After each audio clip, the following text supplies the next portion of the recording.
Great. Well, first off, I want to say it's a real honor to be here, and RMI is, it's a pleasure to be in front of you all right now, and I appreciate the help from Kathy, and I also appreciate the way that you've organized this program, that I am not going last. I am, in fact, going second to last. I don't have to follow, I don't have to follow our last speaker. But there's a lot of debate about where we're going to get our future energy needs, whether it's going to be from fossil fuels like coal or natural gas, from fracking, or conversely, from renewable technologies, be it wind, solar, what kind of storage do we need, electric vehicles. And I'm not here to discredit that argument, but I'm here to make a case for efficiency as a true grid-level resource, on par with that of coal and oil. And I think efficiency, if we go after it with the tenacity and the business drive that we've gone after coal and oil, has a huge potential. And let me be specific. When I say energy efficiency is a grid-level resource, I'm talking about replacing power plants. And I'll give you a specific example. So last year in San Antonio, that city is growing very quickly, and they realized to meet their future energy needs, they needed to build a $1 billion power plant, coal-fired. But instead of doing that, they stacked up energy efficiency measures to meet the same resource need, the same future power for the city of San Antonio, but they did it with efficiency and saved $150 million. And so this line of thinking is exactly what we're all about at RMI. And as an analyst, this is exactly what we do. RMI is a nonprofit. We're based in Colorado, and we were founded by Amory Lovins on this exact principle: replace efficiency with generation resources. And one key component of this as well, as engineers and economists, is that this must be led by business-driven solutions. And at RMI, we're also in the business of making ambitious targets, using analysis to craft a vision of what we see into the future in terms of the mix of resources and what it'll take to get there. And we've just written a publication called Reinventing Fire that focuses on the 4 main energy consumption sectors: electricity, buildings, industry, and transportation. And this is one of our main output graphs. It's showing the different kinds of energy sources and how they vary over the next 40 years, the left being 2010, the right being 2050. And these bottom bars are coal and oil, and we see them going down and being eliminated by 2050.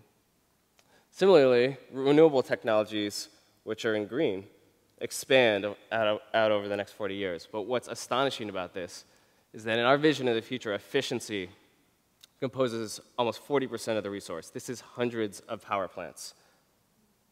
Now, in meeting our future energy need, the best resource is the resource that we don't have to generate, and that's what we at Rocky Mountain Institute call the negawatt. But at the same time, this future energy need comes at a certain cost, and that cost is uncertain. And as part of this analysis for Reinventing Fire, we also put our best guess out there as to what these energy generation technologies would cost. And as anybody who does analytical work, and I would imagine there's a lot of people in this room, when we say a guess, it really is. This is probably not going to be the price. These are solar, wind, and gas over the next 40 years. These will probably not be accurate, and there's a lot of uncertainty, but it's our best guess. But what is for certain is that efficiency is very cheap when compared to supply-side resources. And in the Northwest, over the past 20 years, it's been 3 cents a kilowatt hour. And that comes from the Northwest Power and Conservation Council. It's a regional group based out of Portland that is charged with the power planning for the Northwest. And I don't know if any of you look at your bill in detail, but 3.6 cents per kilowatt hour is very cheap. So there was a rumor in China in the mid-1990s, and it was about Singapore, that there was so much money in Singapore that you could just reach into the walls and pull out money. And what they found out was it was actually ATMs what they were talking about, not in fact. But I think it's a great analogy for efficiency. Efficiency is very low cost, and by retrofitting buildings, making them more efficient, you are saving money. There's money in the walls. And in fact, in this Reinventing Fire analysis, we found that over the next 40 years, that savings is $1.4 trillion. That is an astonishing amount of money for a resource that can meet our future energy needs. But we haven't done a great job building out this capacity of energy efficiency in the past, and there are good reasons for that. And if you humor me for a second, I'll give you a little bit of history about why we have not done a great job selling efficiency. So this comes from Arizona. It's from the 1960s. It's kind of hard to see, but focus on what that sign says, if you can read it, and what that store is selling. Does anybody know why this might be strange in today's environment?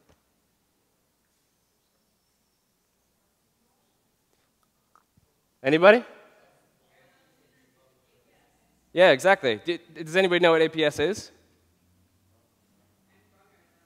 Okay. So APS is a utility, like a Seattle City Light, Puget Sound Energy, Snowpud. So this is actually a store that sells appliances that is run by a utility, trying to sell customers more inefficient and more electricity-consuming appliances. In today's environment, this is crazy to think of. It's like if Seattle City Light had a big store downtown selling inefficient refrigerators.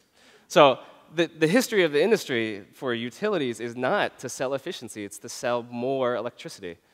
And this is it. It's a utility selling inefficient appliances. And I love this because it's part of the history of the utilities and why they exist in the way they do today. These are more examples. I love this. Buy inefficient refrigerator, Seattle City Light. So this is not to bash on utilities. It's just to say that their traditional business model is to sell more kilowatt hours. That's how they made money. So selling efficiency is challenging. But the Northwest has been a leader in this area because they have a much more collaborative process of building out efficiency programs, having to be prioritized at utilities.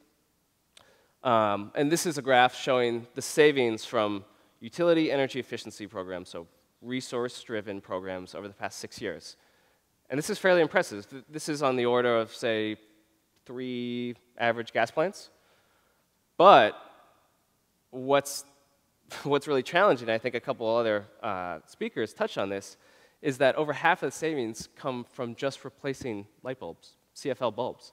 This can't be the crutch of the industry going forward if we're going to have efficiency be 40% of the resource. And the reality going forward is if we're going to hit this resource that is low cost, abundant, we need to have customers want the technology. And it's a really challenging sell for a few reasons. Efficiency is invisible. You can't take a gigapan of efficiency unless you can. I hope so. So it's invisible. There's nothing on your roof. There's nothing that gives you this visual confirmation that your home is efficient. The second being it requires a significant upfront investment with the benefit of future savings. It's uncertain to a lot of people as compared to other things they could spend their money on.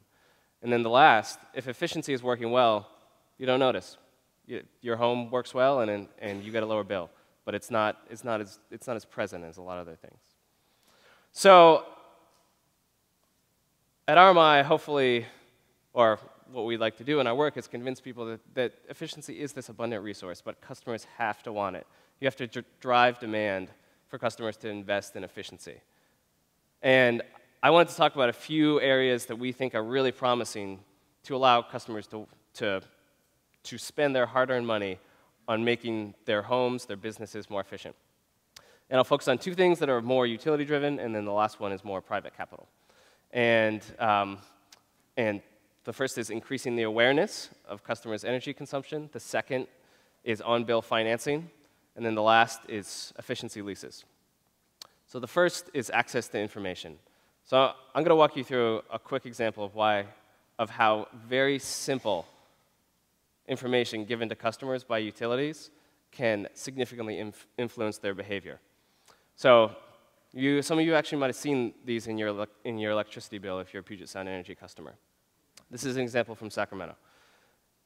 So the utility sends out a bill, and it has your energy consumption relative to your neighbors around you, and it just gives you the tiniest comparison to other houses or businesses around you. And then they give you one more piece of information, which is a very simple smiley face. Initially, they had a frowny face, but they took that off because people got angry. But this is such a simple concept, but it really influenced people across a service territory, utility, a city, to change their behavior. And people like me, who are energy analysts and engineers and statisticians, argued about exactly how much that was, 2–3%, which is significant when you apply that over a broad swath of customers. But at RMI, what we're really excited about is when you give customers access to their information about their energy consumption, they're much more likely to do other things besides change their behavior, like invest in technologies in their home that are provided by the utility. So participation in other programs goes up significantly when you just give customers a small amount of information. This is an example from the Midwest. Customers who received this information in their bill recycled their refrigerator at a much higher rate. So this isn't this 1, 2, 3% savings. This is big, big savings. Small intervention, potential to increase the program participation across a utility. So once you make a customer more aware of how they're consuming energy, you need to give them the ability to invest. And we really like on-bill financing because it's simple. Customers need to make simple decisions. I pay an energy bill, and thinking about how I would retrofit my own house, it's confusing. So by taking the technology that you would put in a home, and you finance it through the utility, through private capital, but then you repay, the customer repays it right on their bill. It's just another line item. And I'll give you an example of exactly how this works. So say you're a business. Your bill every month is $350. Now you go to your utility, you get a loan for $20,000, you retrofit the building, you change the insulation, new HVAC measures, maybe you do a lighting retrofit. You see significant savings in the amount of energy that you consume, but you also have to repay that loan, say at a reasonable rate, 4 or 5%. Your actual bill should stay relatively the same, and in fact, in a lot of cases, it goes down. And they're doing this in California, and they're rolling out across all customer classes. I think this is a real key for success in something like on-bill financing. If you make it available for everybody, it's not confusing, it's simple. You can get this money and you pay it back on your bill. And in terms of making it very viable for private capital to come into the utility and then be given out in these on-bill financing, what's really attractive to banks and other credit unions is that people's default on utility bills is very low. So it's a very safe investment for private capital. So on-bill financing, we think, is a wonderful, wonderful way to drive large amounts of capital to customers to retrofit their homes and make them more efficient, and then it's easier to repay. We're trying to make it easy for customers to say yes to efficiency, and nothing does that better than just doing it right on the bill. And then the last one, first two were more related to the utilities. The last one is leveraging the savvy and the drive of private businesses who are already in the market to help sell efficiency to customers. So, and these are called efficiency leases. So, and they're related to what's called solar leases, which companies like Sungevity and Solar City have used with great success in Southern California to drive the build-out of distributed solar. So the idea being, and I'll give an example of solar panels, just to make things fairly straightforward. So these companies offer solar panels installed on your home, they streamline the process, and then you lease them over 20 years, just like you would a car. And customers have seen this as a great way to have low initial payments, but still get the benefit from solar panels. But now these companies are adding efficiency on and driving down the whole transaction cost of acquiring a customer by using both efficiency and solar together, and then allowing customers to pay it off over time. And these companies like SunPower and Solar City are very savvy in the way that they acquire their customers. So it's really leveraging that private market and the real drive of these businesses to be successful in a way that a utility isn't. So in closing, I know this is one of the last presentations of the day, and I also think these three things that I mentioned are not necessarily going to be a panacea for electricity, for energy efficiency as a resource. But we like them, and we think they can drive customers to invest in energy efficiency and hit that resource potential that we see in 2050. And in closing, that's it. Thank you.